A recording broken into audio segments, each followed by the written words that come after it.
উজানের ঢলে তলিয়ে যাওয়ার শঙ্কায় ক্ষেতের আধা পাকা ধান কাটতে শুরু করেছেন মৌলভীবাজারের কৃষকেরা।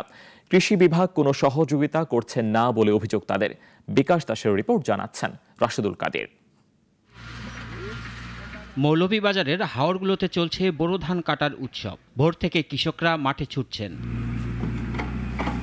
তবে আনন্দ নেই কৃষকের মনে। উজানের ঢলে ধান ডুবে যাওয়ার শঙ্কায় আছেন তারা, তাই কেটে নিচ্ছেন আধা পাকা ধান।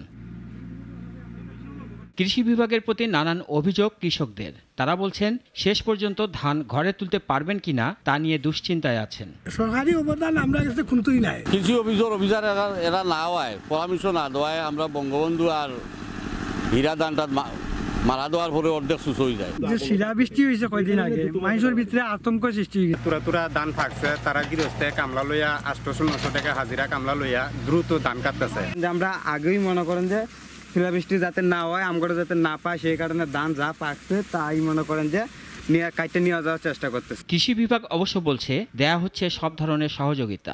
আমরা কৃষকদের সেবার জন্য সার্বক্ষণিক আমরা প্রস্তুত আছি, সেটা ছুটির দিন হোক না কেন।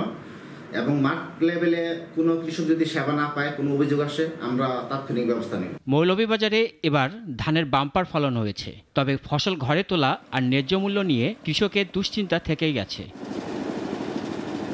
রাশেদুল কাদের, নাগরিক।